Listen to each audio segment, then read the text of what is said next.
criminal defense hero Don Hammond. Top of the day to you, sir.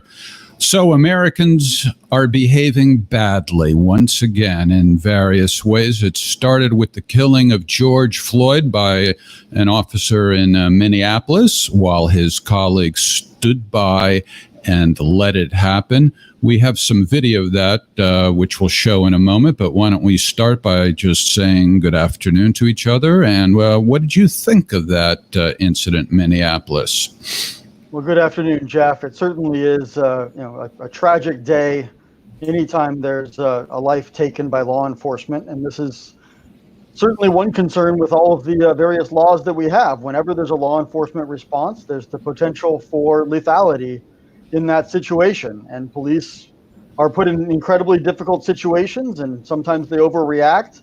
In this case, though, it looks like it was more than just an overreaction. I mean, this looks really bad, and I'm usually somebody who's going to, sort of withhold judgment and try to gather more facts. Maybe he was resisting before or whatever, but this was 8 minutes of a knee on a guy's neck where he had obviously wasn't resisting at that point. There's a lot wrong here, Jeff. Yeah, as soon as and I'm like you, I hate all the emotionalism and the assumptions that many of our fellow Americans, always make when they see these videos. But as soon as I saw this, I said to myself, and then I posted on Facebook a comment to the effect of, this is probably the most outrageous example of police misconduct I've ever seen captured on video. And you mentioned 8 minutes. I think it was about 8 minutes at least. And we're not going to show all 8 minutes of it. I have about a minute of footage. But to fully appreciate the severity of the situation, one really has to watch the whole thing to get a sense of how long this went on. And you hear the bystanders pleading with the cops to stop it. And you hear, well, you can't actually see his lips moving, but I think it's the voice of the cop whose name is Derek Chauvin, or maybe it's pronounced Chauvin, Chouvin. That's the name of the cop who had his knee on George Floyd, the victim's neck. You hear a voice taunting him to get up and get into the car. And I think that's who it is. And that part, I don't think has even gotten enough attention. That really rubbed me the wrong way. So let's just show about a minute of the video. And this is not even a minute straight. This is about 3 or 4 different moments spliced together just to give people who haven't seen this yet a sense of what happened. Well, you got him down, man. Let him breathe, at least, man. I can't breathe. I've been trying to help out. So I can breathe a little bit more. Neck, man. One of my homies died. He's ready back home. I'm about to die this thing. Relax. Man, I can't breathe my face. Just get up. What do you want? I can't breathe. Please, the knee in my neck. I can't breathe. Bro, get up, get in the car, man. I will. Get up, get in the car. I can't move. I've been waiting the whole time, man. Get up, get in the car. Mama. Get up and get in the car right. I can't. Get. That's the food. My stomach hurts. My neck hurts. Everything hurts. Get some water or something. Please. Please. I can't breathe, officer. Shut up. They gonna kill me. They gonna kill me, man. How long y'all gotta hold him down? Why you don't do drugs, kids? It ain't about drugs, bro. Y'all understand that? Y'all don't gotta put y'all right. He is human, bro. His nose is What I'm saying, you bleeding. can put him in the car. That's a bum. Okay, so I would actually call that torture. I think that man was tortured to death. And it had to be either the cop whose knee was on his neck, or one of the other cops who was saying, get up and get in the car, get up and get in the car, and just taunting him. That is just so sadistic. What are the possible charges that could be levied against one or more of these cops, Don? Well, certainly for the officer that actually has his knee on his neck, I think a murder charge is probably appropriate. it's difficult to impugn an intent to kill. I don't think there's anything that he says or does. He doesn't say, I'm going to kill this guy, or, use any racial slurs or anything that would indicate that he has any animosity toward this guy in particular. I think he's a terrible cop. I mean, having attended the LA County Sheriff's Academy myself and being familiar with police procedures in a lot of different departments, I mean, chokeholds of any sort are uniformly condemned. They're not taught. They're not part of practice in departments. And this kind of a thing, it's a carotid choke with the knee that cuts off the blood to the brain. And even if it doesn't kill him, it's likely to leave a long-lasting impact. You can't cut off the blood to the brain for that long and expect there to be no impact. Police are allowed to use enough force to make the arrest, to overcome resistance and make the arrest. At a point where a guy is on the ground, handcuffed, barely moving and talking, he's no longer a threat. He's already in cuffs. The arrest has been made. There's no reason to use any additional force at that point, let alone lethal force. Yeah, he was. Yeah, there's no need to use any kind of hold on him because he was just lying there. And, even if something happened in the way of resisting arrest, there was no need to do anything. And as far as the possibility of him resisting arrest goes, that seems like a very small possibility. I don't have the footage right now, but folks can check on their own. Some additional footage was released other than the original video, which shows not every single moment, but it shows some other portions of the encounter, which actually started across the street. And they showed when the gentleman, George Floyd, was taken out of his car. He wasn't resisting then. So there's very little possibility of any excuse at all that can be made. This thing all started, Jeff, with a police call over an allegedly fake $20 bill that he supposedly tried to pass at a liquor store. And the liquor store owner, who was there at the time, has also given an interview now and said that he watched the whole thing and there was no resisting. I think what you were referencing was there is surveillance camera footage from the liquor store that's been released now that shows him getting out of the car. And there's body camera footage from a park police officer that came out and, showed that, it certainly wasn't helpful to the police. It's heavily redacted. I would like to see the unredacted version of that body cam. And of course, we'll want to see the body camera footage from the actual Minneapolis PD officers who were there to try to get a bigger sense. But as Seth said in the comments, it's very difficult to imagine any fact that could exist that would change our opinion of what happened in that video. So let's get back to the possible charges. You mentioned maybe murder or maybe not, because even though he acted with great malice, he didn't necessarily have the intent to end the person's life. So what other possible charges are there, and who would handle this case? I guess from what I read, the FBI and the DOJ are conducting an investigation. Can you say a little bit about how it could play out? Sure. So you wouldn't want Minneapolis Police Department to investigate their own officer and be the handling agency on this. And I think that's one problem with the calls to have these guys arrested and have charges filed immediately, is there's some outer agency coordination that has to go on here, because the agency that would normally handle investigations in this area isn't going to handle this one. And that's absolutely appropriate. There may be a county police department, like a sheriff's department, that could step in, but you probably want somebody further out than that. So, to get the feds involved, having, the FBI or the DOJ taking a look at civil rights issues, I doubt that it would turn into a federal murder charge or federal homicide charge. It would probably be prosecuted at the state level, but you want some outside agency to handle this investigation of the Minneapolis PD police officers. So that's one, coordination issue that's going to happen. And there are, other possible charges. Certainly, I don't know what exists in this particular state in terms of homicide law, but most states have first degree and second degree murder. And then there are various types of manslaughter that can be charged. And figuring out the differences according to Minnesota law, and figuring out exactly what is the appropriate charge here that can be proven beyond a reasonable doubt is a problem.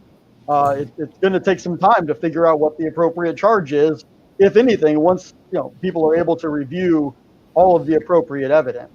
It's a concern of mine that people rush to judgment and want, what we have here basically is an officer who acted as judge, jury, and executioner over passing a big $20 bill charge, and then possibly on a resisting arrest charge.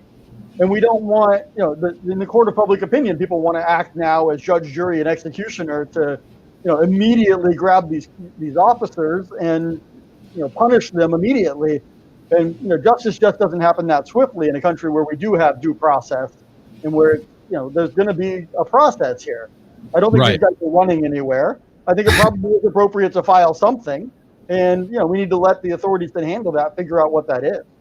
Well, I began the broadcast by saying we have a bunch of Americans behaving badly, and that was a reference to not only the cop, but to the so-called protesters, who might more aptly be described as rioters. But before we get to that, let's address Seth Martin's question here. He is wondering if there is anything that you could even think of possibly that could change our opinion. Can you even think of anything?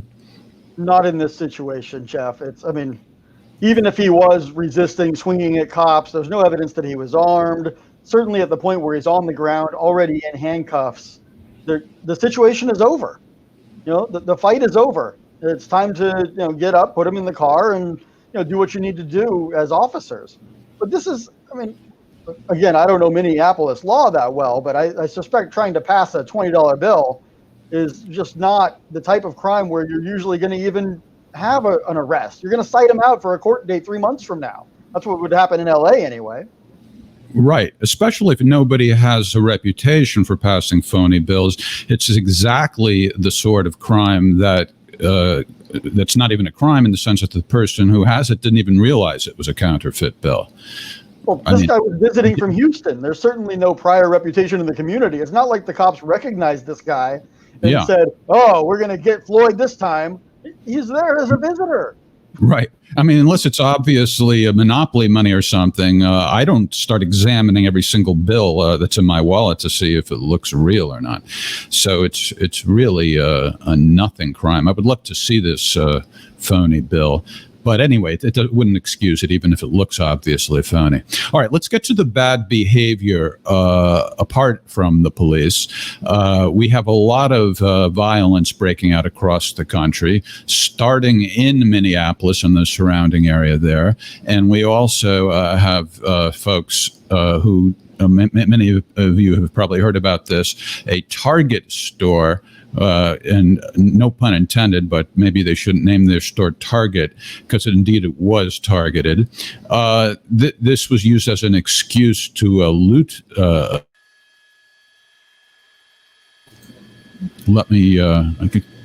no! This is actually L.A.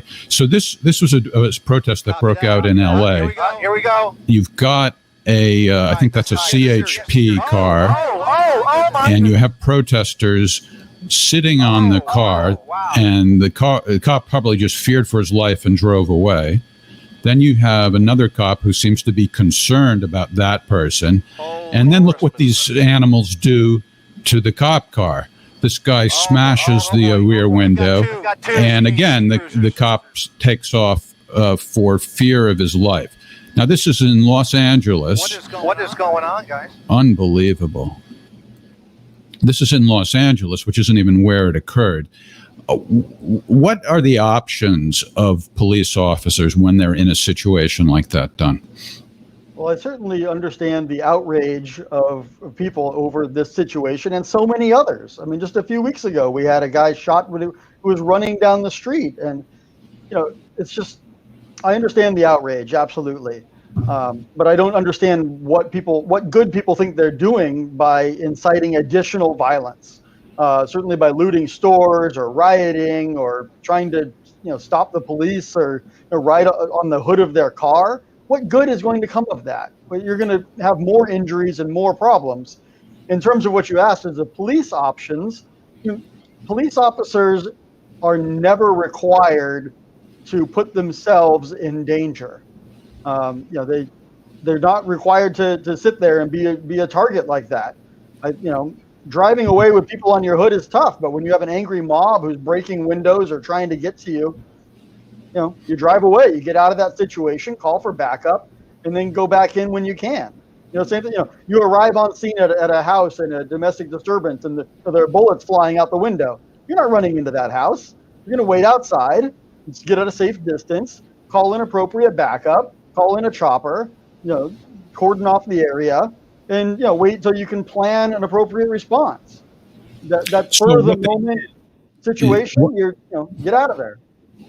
So what they did, in your opinion, is fine. And I'm wondering if they had any other options, though. Like, for example, would it have been lawful or good police work to shoot at those people? I don't think it would have been yet, but certainly if they had fully surrounded the vehicle and somehow immobilized it, and they're in a riot trying to break into the car, and it's pretty clear that they would intend the officer harm, that gets to be much closer to the line. I think if you can get out of the situation, you should. I don't even think that the peaceful protesters have a good point. I mean, obviously, everybody is entitled to protest. I'm not at all questioning their right to do so. But my first reaction was that this is the most outrageous act of police misconduct I've ever seen on video, as I said. And it seems like everybody, or, virtually everybody agrees. I mean, it's so unanimous, or at least ubiquitous, the level of outrage. And these cops were immediately fired. So I don't know what there is to protest. Well, people want criminal charges filed immediately, and people don't understand that type of investigation takes time to figure out what the appropriate charges are and to do it right. I mean, you're not going to get justice by, speeding through it and, screwing up the investigation so that, a defense attorney can come in on behalf of these cops and point at how the police rushed to judgment, and the police investigating this incident. Right. Pointing out how they rushed to judgment, how they already had their foregone conclusions, only looked for things that supported their point of view. I mean, that's not going to lead to the justice that you want. No, so it is. And these are outrage queens, basically, that we're talking about, emotionalists, and they never learn their lesson. The George Zimmerman Trayvon Martin case should have taught them something. For example, they had a very similar reaction where people took to the streets immediately and they were screaming for Zimmerman to be arrested. But that actually would have worked against them, because I'm not saying that it's the same situation here, but in that case, Zimmerman had not retained a lawyer. He was freely talking to the cops. And it turned out that when he went on trial, just about the only evidence they had was what Zimmerman had said. In the very same period, they were screaming for him to be arrested. And if he had been arrested immediately, he would have lawyered up and he would have said nothing, and they would have had no evidence at all. So these people think they're doing such good, but they're actually acting counterproductively. Am I right? Well, sure, but I mean, as Adrian points out here, that a lot of people don't have faith in the justice system. They don't believe that the system is going to lead to any sense of justice, especially when police officers are involved. And we have seen cases where, I think less egregious cases than this, where officers have been involved, certainly in misconduct, but maybe it's more questionable as to whether it's actually a homicide. Where police officers are able to get through with an acquittal, or I don't see them striking great deals very often. To protest, right? I mean, at this point, what are they? There's nothing to object to. they didn't get what they wanted in the Zimmerman case. Okay, that was the weakest argument I could ever imagine they had against him. It's unfortunate that they only, and I don't mean to be glib about this, but this is a rather relevant point. The only person who might have been able to offer some testimony was dead, and the fact is they had nothing to incriminate George Zimmerman. All the available evidence actually was pretty consistent with his story. But all the outrage queens didn't realize this. They got their politically motivated trial, which was really intended just to calm the protesters down. And in the end, they didn't get what they wanted. So I think people should try to go back and revisit The Boy Who Cried Wolf, meaning don't push it unless you have a really strong argument. This case, I think, is a strong argument based on the video, but it's not yet the time to object because I think they might very well get exactly what they want. Well, prosecutors have an obligation to only bring a case that they believe they can prove beyond a reasonable doubt. So until they collect the evidence, until they review all the body cam footage from every officer that was on scene, and decide what the appropriate charges are, that's the process. And I understand that people don't believe in the process, and there are many days when I don't believe in the process. When I have a client who I believe is honest with me and is telling the truth that they didn't do whatever they're accused of, and here we are in court fighting a system that feels biased against them. That's why we have a process, though, is to work that out. And I think, a lot of the time we're able to work it out and get the right result. I don't know if Adrian likes or dislikes my use of the term outrage queen. I'm pretty sure Adrian is not thrilled with your use of that term. Adrian maybe is an outrage queen. Come on and talk to us, Adrian. You can log in and we'll find out exactly what's on your mind. Let's see. I invited Adrian to join us the other day when he was sending me articles about the General Flynn situation before I went live, and he declined. I see. So you know this is that's a male, right? Adrian. We went to law school together. Oh, so he's a lawyer? I believe he currently is licensed with the state bar, yes. Jeff Lewis, he's an attorney also, I believe, right? He is indeed. Don Hammond, the more heinous the crime and the more obvious guilt there is, the more there is a need to ensure that rights are protected. What do you think about that? I think that's absolutely true. That's my job as a defense attorney, is to protect the rights of the accused. And when things are heinous, and when things look really bad, that's when it's more important to enforce the United States Constitution, defend people against mob justice, defend people against a government that could just swoop in and summarily kill people. But we're no better off than this cop if that's what we want the government to do. And we have to take the high road and say, okay, this incident happened. It's terrible. Let's do it right. Let's ensure that justice is done by not rushing to judgment and by not rushing through the investigation, and make sure that when we do file charges, they're the right charges and that we can actually get a conviction. Like I said, prosecutors only file a case when they believe they can prove it beyond a reasonable doubt. And until they have that evidence, until they have it not locked down, they shouldn't put somebody through the process of having charges filed against them. All right, let's take a look at the footage I mentioned earlier of the looting of the Target store in Minnesota.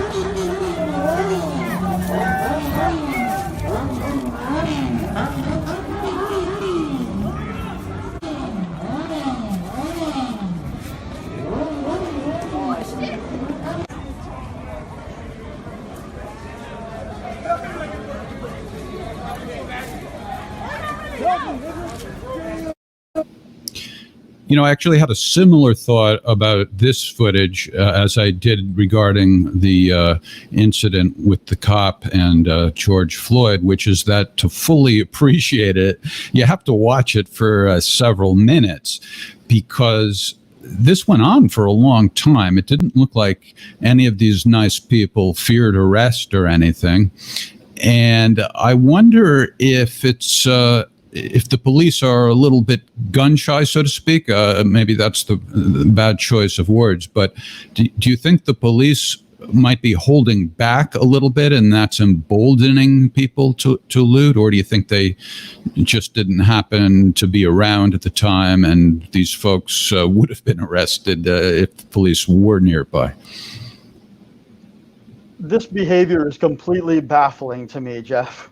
I don't understand how you're demanding justice by stealing a toaster. Like, how is that fighting for justice? How is that creating anything except more anarchy and more problems in society? These people are part of the problem, not part of the solution.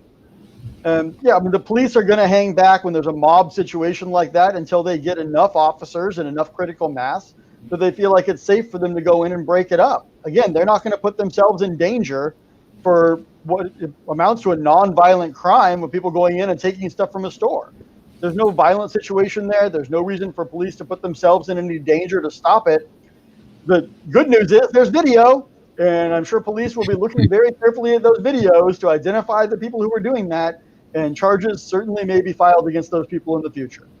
That's right. They're not off the hook just because they didn't get arrested at that moment. Now, I don't know if they've what the very latest is, but as of this morning, the National Guard has been called in to assist, and I assume that is going to happen. And I don't think it takes too long for them to show up once that request has been made. Do you know anything about that? Well, the National Guard has armories all over the place. I assume this is the, National Guard that is based in Minnesota State, so they're pretty close. And they should be able to respond pretty quickly. But again, it's a matter of, getting the right personnel in place, amassing enough people and enough resources that you're going to have, keep everybody safe who's going in to stop the situation. And then you're walking another fine line. I mean, people are protesting because people are because of a show of force. Now you're going to respond to the protest with a show of force that, sort of adds fuel to the fire. So you have to be very careful the way that you address that. Yeah, well, and then there's the race element. We would be remiss if we failed to address that aspect. There is the assumption made by many people, including the mayor, who just flat out said this would not have happened if the arrestee were white. It happened because he was black. And that, to me, is absolutely outrageous. It's not as if people never misbehave, commit crimes, it's so forth, when race is not involved. I mean, even if there was a 90% chance, of course, there's no way to be precise about it, but I just want to throw out a couple of figures here as a way of considering it. Maybe there's a 50-50 chance race was involved, maybe 90%. But why would you assume it's absolutely certain when people behave badly when race isn't involved? What do you make of the mayor making that declaration? Well, the arrest numbers in this country are pretty absurd, and many studies have revealed that there is a racial bias in our justice system, from the police to the courts and everywhere in the system. The arrest numbers by race are nowhere near matched to the actual numbers of people that exist in our society. And, I think that people, many officers, there are bad apples. I'm not saying every cop is bad. I saw a photo of this particular officer wearing a hat that said something to the effect of, was it "Make America White Again" or something like that? That White turned America Great Again? That turned out to be not him, actually. Okay, well, it seems like there may be a race element to this. I don't know. Getting back to these looters, they look pretty polyracial to me. It's not limited to one particular race that was out there doing that. I'm not sure it's completely declined. This certainly may be a race-based situation. It's very difficult to get inside the head. Just like when your credit card is denied at the store, you can try again later. Okay. But for now, I say it's declined because cops misbehave a lot when there's no race element. I can't even think of an incident of a white guy being killed by police in a situation where it clearly wasn't warranted. And off the top of my head, I can think of probably 5 black men who have been killed by police in questionable circumstances. Okay. Well, I said I'm open to the percentages being whatever they are, 50-50, 90-10, 98%, 2%. But you have to allow for that possibility. It's not as if it's far-fetched. Okay, let's be clear about what my argument is. I'm not denying that that this country has a history of racism. I'm not denying that there's institutional problems in police departments, but it's just not so obvious that we should jump to these conclusions. Now, this was, again, getting back to the George Zimmerman case. Zimmerman had a reputation for being a guy who was really focused on crime. Okay, so this is a good example of what I mean. People care about crime. It's not like they care about it only when black people are involved. And Zimmerman.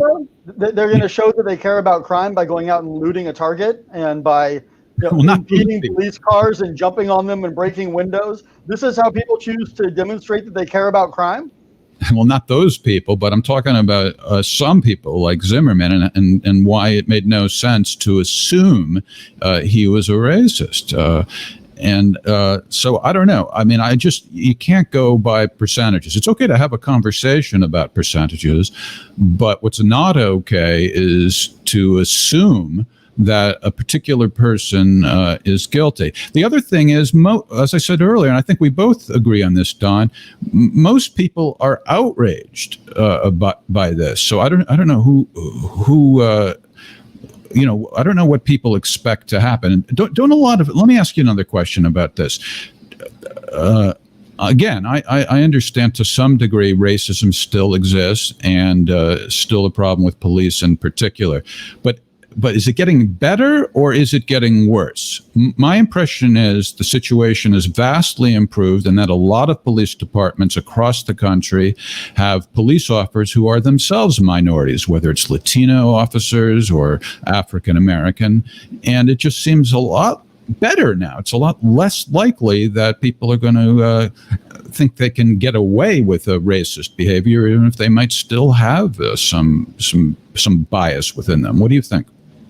Well, certainly race relations in this country have improved over the last 170 years, Jeff. But when your starting point is slavery, there's nowhere to go but up from there. There certainly are still problems. It's still a problem in our society, and it's still a problem within police departments. Sure, lots of police departments have officers of color, lots of people of color are also racist. I'm not saying that that's something that can't happen, but certainly there are problems in the system. The statistics bear that out. In this case, it might be interesting to go back through this particular officer's arrest reports and see if there is any bias prevalent, to see what were the racial makeup of people he's arrested in the past. Let's run a pitches and see in the past any allegations of abuse or prior civil rights violations on this officer. Let's open up his file and take a look and see what's in there. And then we'll have the answers. I think you're right that, I don't know what was in his head. I don't know, whether he, if it was a white guy, would he only has kept his knee there for 2 minutes and the guy wouldn't have died? I don't know. I don't know what was in his head. And it's very difficult to say that anybody does. But the statistics bear out that there are problems. I would be very interested to see, he's not going to come out and say, yeah, I killed that guy because he's black. Not going to happen. So Right. it'd be interesting to see what's in his file and look at his prior arrest reports and see, in his particular case, what that bears out. All right, read Jeff Lewis's mind, because I think there's probably a thought behind this comment that may not be totally obvious. if we only represent the righteous, what tools will we have to defend them with? How does that thought apply to this case? Well, certainly people who are saying that this officer or the officers involved here should not have a defense, I think are wrong. And I think that quote certainly leads to that perspective, that everybody deserves a defense, everybody deserves due process. If due process only applies to innocent people, then there is no due process. It has to apply to everybody equally, especially the people who have done egregious things. We have to make sure that we get it right and that they're charged appropriately. Prosecutors overcharge things all the time, and people, eventually reach a deal for something less, or a lesser included offense is what the jury ends up coming back with. You don't want, in this situation, you don't want overzealous prosecutors taking it the wrong way and risking the justice that people are craving. Right. Well, I couldn't agree more. And I hope that everything I said sounds, as though that is how I feel. I'm just saying it appears that the cop is very guilty, and I'm certainly open to evidence to the contrary if it surfaces, and we'll see. That cop is probably going to have quite a time surviving in the meanwhile. I'm thinking about what is his life going to be. I don't think he's safe at his home. They've already figured out where his home is, and he's probably going to be arrested soon. And do you think that he will be given protective custody, or do you think that following his arrest he'll actually be imprisoned, or what are the possibilities? So I think he'll absolutely be what they call a keep away. In LA, they call it a K-10. They have codes for everything. He would be a keep away just simply because he was a cop, let alone the fact that this has major media and society implications. He will be kept away in his own cell, which leads to fewer privileges and things while the case is pending. I don't know what his financial resources are or what the bail situation is in Minnesota, if he'll be able to make bail or if he'll stay in while they figure out this case. I think a defense attorney could make a good argument that this is, a one-off situation that happened and that he's not really a danger to broader society. But, having him out on bail while the case is worked out, may not be a terrible thing. But the safest place for him to be might actually be in his own cell where, nobody else can get to him. Right. So Trey Roberts asked, does anyone know how the protesting escalated? And, agent provocateurs, maybe ideals. And I think there's probably some overlap between what's sometimes characterized as the Black Lives Matter movement and what's sometimes characterized as the Antifa crowd, the folks that say they're against fascism and then they behave fascistically, if there is such a word. I'm not sure how if there's any way to officially designate who an agent provocateur is, but these are troublemakers, and I don't think that they represent the majority of Americans, no matter how you slice it. I think that most blacks, most whites, most every American is outraged both by what the officer did and by how the so-called protesters are reacting. What do you think, Don? Yeah, these things get fueled a variety of ways. There are, social media outlets. I think the major ones try to shut down anybody trying to organize anything that might turn violent. But there are, sort of less popular social media things. There are, I think, Reddit, subreddits and things like that, where people do spread this information through private groups on apps like WhatsApp. There are a lot of people who spread this information, to their groups of friends, and these things spread like wildfire, and then you have a major protest. I don't think it's, hundreds of individuals who all on their own decided, individually to show up someplace and, oh, look, now we have a huge group. There is some organizational mechanism happening there. Others see it on the news and decide they want to go join in. There are all sorts of ways that this information gets disseminated, and then it builds into a critical mass, and people feel like there's safety in numbers. when there are hundreds of them versus maybe 2 cops around, they have it. They got them outnumbered. They got their safety there for the time being. So Chris T thinks Zimmerman should have been locked up, and a lot of people think so. Apparently, folks are reluctant to join us via webcam. I would love to have Chris or someone who shares her opinion to join us. I couldn't disagree more with what Chris is saying, but would certainly like to hear her out and have a discussion about this. It doesn't really advance the conversation very much when somebody just announces their conclusion without backing it up with some sort of an argument. But I understand not everyone wants to come on camera or is able to. Just putting it out there, there's a link that we provided, so if you want to join us via webcam, you can do it. Adrian, who may or may not be an outrage queen, says, do you just discount many loud voices in the Black community that feel there are problems the way they're policed, and that plays a role in how people feel about these situations? No, we don't just discount them. Are you implying that we are? I think that one might have been geared towards you, Jeff. I don't know. Another assumption. Here's let's see. We have some more comments.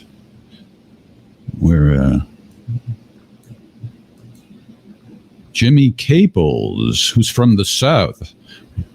He told me that. I know him. He's a Facebook friend. There are deaths of white people at the hands of police, but the media, in capital letters, so you know he means it, do not run with those 24/7 for agenda purposes. Floyd was indeed horrible. I am not downplaying this, but the reason Don Hammond has not heard about white victims is because the media ignores those. Well, the media, I think Jimmy is right about the media ignoring that. They play the race card. It doesn't mean that Don isn't up on the statistics, though. Are you, Don? I'm in the justice system every day, fighting for clients, and I see the makeup of who's in the courtroom. I've certainly seen the the statistics of who gets arrested more than others versus the populations in our society at large, and there are certainly problems. A claim like Jimmy's is very tough to disprove. If these things are not in the media, then I would challenge Jimmy to show me an example of or several examples of white people who were killed by the police. But if they're not in the media, he's going to have trouble showing me those examples. So it becomes a circular argument. Right. Well, one thing that I'll make a prediction now that I'm close to 100% sure of, and that is this. This is going to be a major controversy in the coming weeks and months. It's going to be on the level of the Zimmerman case. I'm absolutely certain of it. And therefore, there's going to be plenty of opportunity to explore this issue, to see what statistics exist and don't exist. And I think we should dig in the coming days about this. One thing I want to say about one statistic you mentioned, Don, is that the number of arrests don't tell the whole story, because it doesn't necessarily mean that they were bad arrests, right? I mean, you would agree to that. In other words, if African Americans are arrested to a disproportionate extent, that in and of itself doesn't mean that any particular amount of those arrests are bad arrests, right? It does not mean that any particular amount of those arrests are bad arrests. What it does show is that police enforce laws disproportionately. I am under no illusion that any particular race commits crimes at any different rate, but I think that people with darker skin are arrested at higher rates for crimes that people with lighter skin are not arrested for. Right. that is partially a problem with policing and higher police presence and different modes of policing. My brother, who's LAPD in Watts, and his colleagues, I think, are on the lookout for different kinds of things and are, making arrests at a higher rate in general than police in Palos Verdes. That's just the facts. The police in Palos Verdes aren't arresting somebody. They're certainly not getting into a use of force over a $20 bill that may or may not have been fraudulent. Whereas in some place like Watts, that kind of a call would, be more likely to escalate. Yeah, that's a good point. And, there's a lot of subtleties and nuances that are difficult to interpret with any kind of certainty. And racism can exist in hidden ways, like going back to the Zimmerman case, for example. And I'm just going to state this as a hypothetical. But I think it's a good example of how racism can be hidden. It could be both that Zimmerman was a guy who was very much worried about crime, regardless of race, and that he viewed Trayvon Martin with suspicion because he was black. More so than if there was a white person walking through the neighborhood who was unfamiliar and perhaps casing a house to rob it. And how are you ever going to really determine that? You know what I mean? It's very difficult for us to address our unconscious biases. Some people have very conscious biases and certainly have lists of people they don't like based on race, creed, religion, sexuality, a whole laundry list of things that, some people think that people who are not like them don't deserve to live. That's a very conscious bias. But we all have unconscious biases. And, there's a lot of white people, and, certainly I think myself included at sometimes I've caught myself, viewing differently, walking down the street, seeing somebody and making a flash judgment. I like to think that it's about the way that they're dressed or something else. But it's very difficult to distinguish, whether that judgment is based on skin color or something else. And, to be consciously thinking about unconscious bias takes a lot of work. And that's what, we all need to be doing to make sure that we're treating people, based on who they are, recognizing the humanity of each individual and not making, broad, sweeping generalizations about particular sectors of society based on outward traits. It's hard work. It's very hard work. And, police are fallible, just like the rest of us. And, unfortunately, I think there may be a higher percentage of police who do not address or attempt to address those unconscious biases. All right, I'm going to assess some evidence right now. I think the evidence indicates Chris T.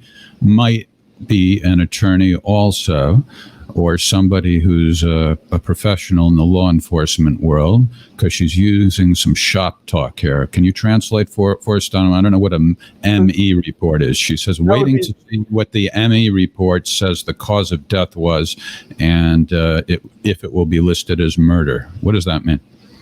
That would be a medical examiner's report.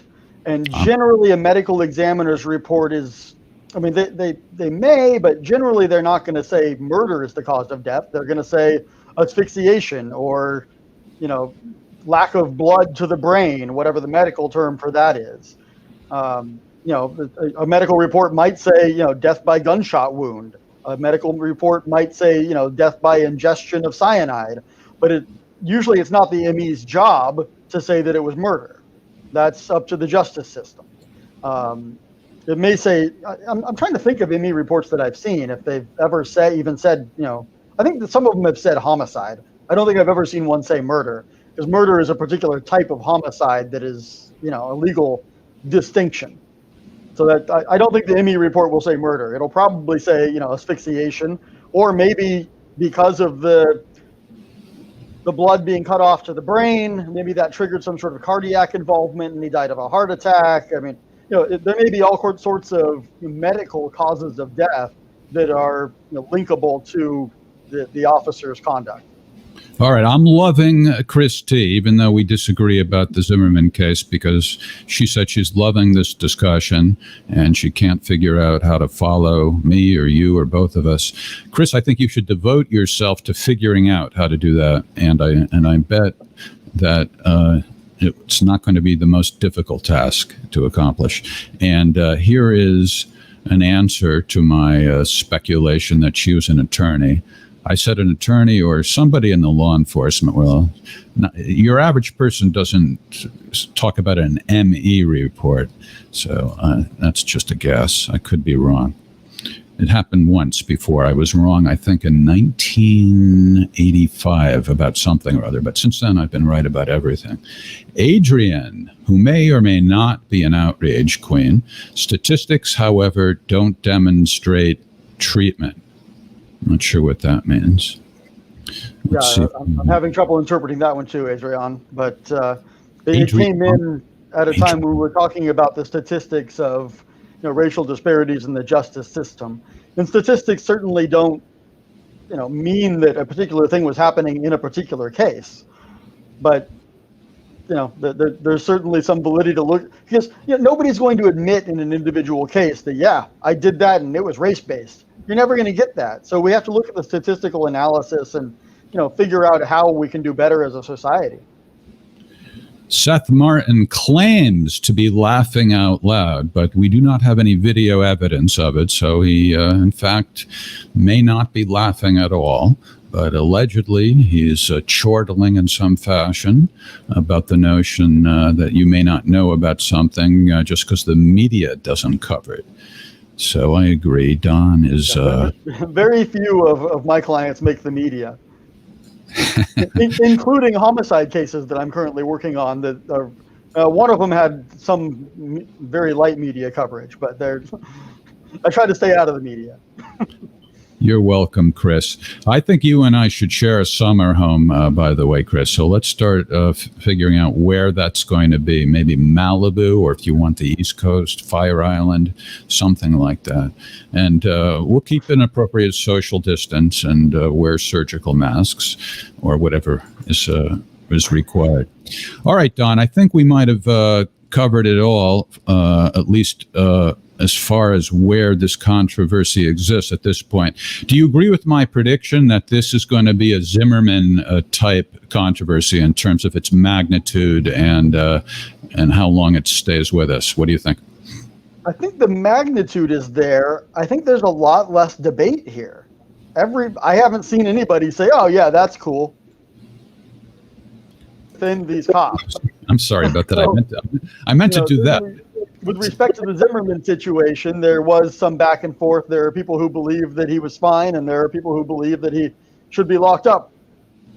So there was an actual debate there, at least. This one, I don't think there's any debate. So I think that we're going to see some charges brought against these officers after hopefully a very thorough investigation.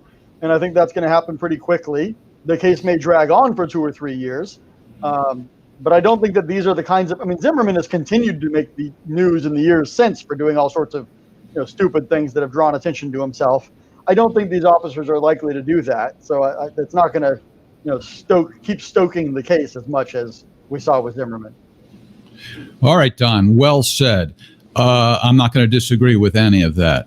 Thanks for joining me, as always. It's very interesting, and you always enlighten folks on what's really going on. And thanks to our commenters. Enjoyed all the participation that we had. And what do you think, Don? We should just stick with this issue for a while? Well, certainly as there are developments, we'll be happy to talk about those developments and continue talking about this issue.